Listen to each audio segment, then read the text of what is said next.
What's up and welcome to another episode of Gizmo Slip Tech. Today I'm here at the Asus headquarters in Taipei, Taiwan, and I'm really excited. It's the first time ever coming here. It's really cool just being in the building. That said, let's talk about the Asus TUF series. There's 4 new laptops from Asus this year covering the TUF. Some of them are refreshes, some of them are brand new. Let's talk. So this is the Asus TUF A14, the smallest version. There's also 2 16-inch versions and an 18-inch A18, which is like a really great budget 18-inch laptop. So we're gonna break down each of these for you. This is the Asus TUF A14. This features the Ryzen AI 7350, an 8-core 16-thread CPU with 4 Zen 5 cores and 4 Zen 5C or compact cores that are like efficiency cores essentially. And they are hyper-threaded, so 8 cores, 16 threads. Now you can get this equipped with an RTX 5060 with up to 110 watts of power. Combined with the CPU, it can only go up to 130 watts of total power. So don't expect the highest level of performance from the 5060. This is definitely gonna have a lower TDP compared to thicker and heavier machines. This laptop is extremely thin and light and offers a lot of performance for its size. Now this has a glass touchpad, 16 by 10 aspect ratio display with QHD plus 165 Hz 400 nits display. You get 100 watts of Type-C charging, as well as USB 4.0 support.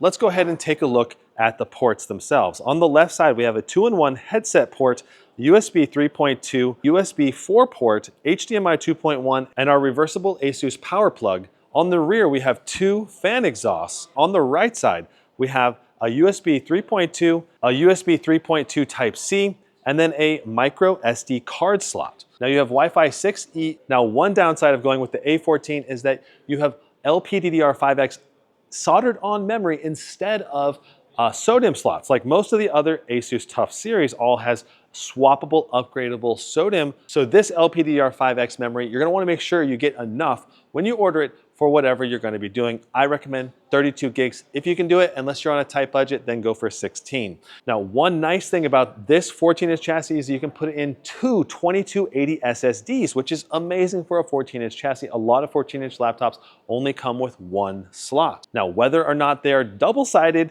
is another question. I'll have to ask Asus and put the information on the screen here. Boom. Now, for weight, this weighs 1.46 kilograms and is only 1.69 centimeters thin, which is extremely thin. This thing is very lightweight and feels pretty well built. I'm pretty sure this is a mostly plastic build except for the metal back.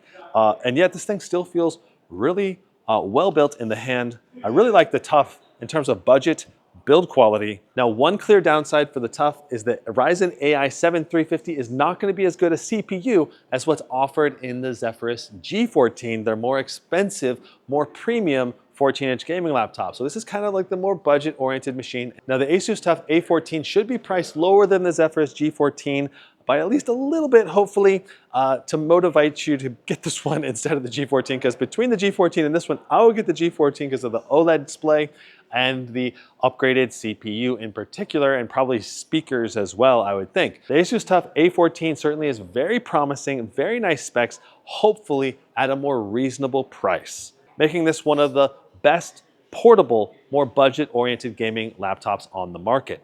Now, let's go ahead and jump over to the new Asus TUF F16 next. Asus TUF F16, this is basically the Intel segment for Asus, and they have a bunch of different processors that they're gonna offer with this that are previous gen, as well as the latest Intel 275HX, which is 24 cores, 24 threads in a more budget-friendly chassis. According to the US page, it starts at $1599 for an RTX 5060 and the i7 14650HX, I think, which is still a pretty nice processor for a more budget-oriented machine. Now, the thing is about this is that it provides a lot of the core basic specs that you need for a great gaming experience while being in a moderately thin and light package, while still providing enough performance to do all your gaming and multimedia productivity. In particular, because you can get this equipped with the 24-core, 24-thread Intel 275HX, you can do some crazy CPU performance things on here that you might not be able to do on other budget gaming laptops. Let's talk overall specs. You can get this with a RTX 5060 or an RTX 5070. Now this comes with Advanced Optimus with 65 watts to the CPU and 115 watts to the GPU at the same time for a total load of 180 watts at the same time. Now you get a number pad with full-size arrow keys on this keyboard with a lot of nice macro functions like volume, up and down, mic mute, armory crate, launch button, and translucent WASD keys. Now this membrane keyboard is nice, and 1.7 millimeter travel will please a lot of people in terms of typing experience, but it is a softer typing experience. Now you get a large trackpad that feels good to use and is plenty large enough. Now you get 2 SSD slots and 2 RAM upgradable slots with a 90 watt-hour battery with 100 watt Type-C charging. Should provide a lot of performance on the go with only a USB-C charger. Now for thermals, you have 2 fans with 2 rear exhausts and 3 shared heat pipes between the two, which should provide great CPU and GPU cooling when in GPU-only workloads or CPU-only workloads. For the screen, you have a 90% screen-to-body ratio with a QHD plus 400 nit 165 Hz display with 100% of sRGB color gamut coverage. Now, the downside with 100% sRGB coverage is that it's not going to be as good for content creators since it doesn't have 100% P3 coverage, but it's still going to be good enough for maybe amateur or people just starting their content creation journey. Now, the single zone RGB keyboard is not going to be as premium as the higher end keyboards, but it's got all the functionality. And the ports on this are also quite good. Let's take a look. So on the left side, you have a 2-in-1 combo headset port, USB 3.2, USB-C 3.2, and then a Thunderbolt 4 support, which is great to see because this is an Intel TUF laptop. You have an HDMI 2.1, and then an upward-facing Ethernet, and the reversible Asus power plug. Now on the rear, we have our fan exhaust on the left and right, and on the right, we have 2 more USB-A 3.2s.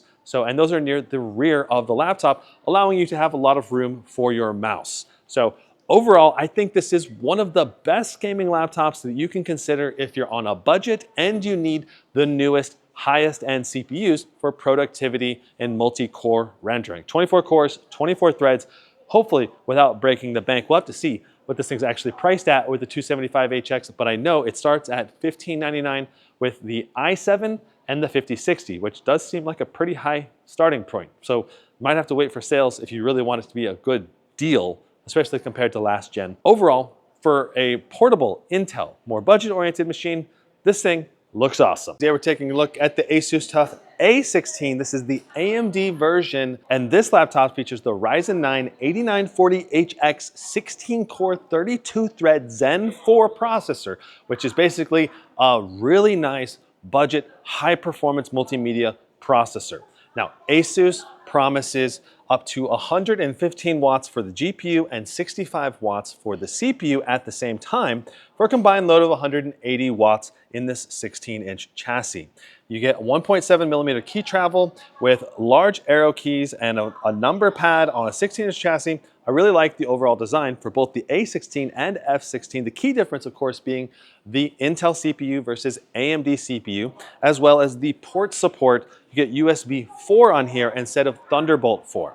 So those are the two key differences. Single zone RGB keyboard, not gonna be as premium as the per key RGB or the multi-zone RGB on some of the other laptops. That's one downside for sure for the TUF series. Now you get 2 SSDs and 2 storage slots, a 90 watt-hour fast charging battery with up to 100 watts of Type-C charging, 17.9 millimeters thin military grade testing for temperature, shock, altitude, and vibration. You have 2 fans, both facing out the rear for rear exhaust only. And for the display, you have 400 nits of a QHD plus 100% sRGB display. You get Windows Hello with a 1080p webcam.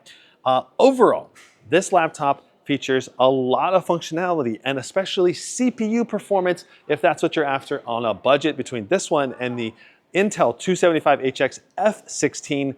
It's going to be a hard decision, and I don't know what the pricing is going to be yet on these, but both of those CPUs are going to be fantastic for multi-core rendering and general productivity for those of you that want to do video editing or other types of CPU-focused tasks on a more budget system. Now, whether I can recommend this laptop or not will come down to actual benchmarking and testing, but this laptop certainly has some of the most promising CPU specs probably for the money in the more budget or mid-range gaming laptop segment for 2025. I've got the Asus TUF A18 here and it's freaking out on me.